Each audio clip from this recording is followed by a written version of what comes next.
Poultry farmers association സംസ്ഥാന സമ്മേളനം 17-ന് മലപ്പുറത്ത് നടക്കുമെന്ന് ഭാരവാഹികൾ മലപ്പുറത്ത് അറിയിച്ചു.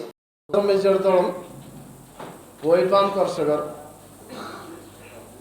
ഈ വളർത്തി വലുതാക്കി കൊടുക്കുന്ന കർഷകർ വലിയ ദുരിതത്തിലാണ് ഇപ്പോൾ നീങ്ങിക്കൊണ്ടിരിക്കുന്നത്. ഇപ്പോൾ ഒരു ബജറ്റ് സമ്മേളനം കഴിഞ്ഞു. ആ സമ്മേളനത്തിൽ നമുക്കറിയാം കോഴി ഫാം കർഷകരെ സംബന്ധിച്ചിടത്തോളം അതിനകത്ത് പ്രതിപാദിക്കുക പോലും ചെയ്യാതെ മുന്നോട്ട് പോവുകയാണ് ഉണ്ടായത്. കേരള പൗൾട്രി ഫാമേഴ്സ് അസോസിയേഷൻ സംസ്ഥാന സമ്മേളനം 17-ന് മലപ്പുറത്ത് നടക്കും. മുനിസിപ്പൽ ടൗൺ ഹാളിൽ നടക്കുന്ന സമ്മേളനം മന്ത്രി കെ കൃഷ്ണൻകുട്ടി ഉദ്ഘാടനം ചെയ്യുമെന്ന് സംസ്ഥാന ഭാരവാഹികൾ മലപ്പുറത്ത് വാർത്താസമ്മേളനത്തിൽ അറിയിച്ചു. രാവിലെ 9:30-ന് സ്ഥാപകമായ പ്രസിഡന്റ് സെയ്ദ് മണലായ പതാക ഉയർത്തുന്നതോടെ പരിപാടികൾക്ക് തുടക്കമാകും. തുടർന്ന് നടക്കുന്ന പൊതുസമ്മേളനത്തിൽ പി ഉബൈദുള്ള MLA അധ്യക്ഷത വഹിക്കും. പ്രതിപക്ഷ ഉപനേതാവ് PK കുഞ്ഞാലിക്കുട്ടി മുഖ്യാതിഥിയായിരിക്കും. സംസ്ഥാന ജനറൽ സെക്രട്ടറി ഖാദർ അലി വറ്റലൂർ സംഘടനാ റിപ്പോർട്ട് അവതരിപ്പിക്കും. പൗൾട്രി കർഷകർ നേരിടുന്ന വിവിധ പ്രശ്നങ്ങൾ സമ്മേളനത്തിൽ ചർച്ച ചെയ്യും.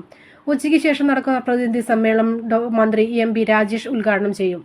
ചടങ്ങിൽ AKM അഷ്റഫ് MLA അധ്യക്ഷത വഹിക്കും. കോഴി വളർത്തൽ മേഖലയിൽ നിലവിലുള്ള അശാസ്ത്രീയവും അന്യായവുമായ നിയമങ്ങളും ചട്ടങ്ങളും പൊളിച്ചെഴുതുക, മറ്റു സംസ്ഥാനങ്ങളിലെ പോലെ കോഴി വളർത്തലിനെ കാർഷിക വൃത്തിയായി അംഗീകരിക്കുക, സ്വന്തമായി കോഴി വളർത്തുന്ന ചെറുകിട കർഷകർക്ക് താങ്ങുവില നിശ്ചയിക്കുക, കോഴി കർഷക ബോർഡ് രൂപീകരിക്കുക തുടങ്ങിയ ആവശ്യങ്ങൾ നേടിയെടുക്കുന്നതിനായുള്ള സമരങ്ങൾക്ക് സമ്മേളനം രൂപം നൽകുമെന്നും സ്വാഗത സംഘം ഭാരവാഹികളായ ഖാദർ അലി വറ്റലൂർ, സെയ്ദ് മണലായ, ഷിഹാബ് ചുങ്കത്തറ, ഹുസൈൻ വടക്കൻ എന്നിവർ വാർത്താ സമ്മേളനത്തിൽ പങ്കെടുത്ത് അറിയിച്ചു.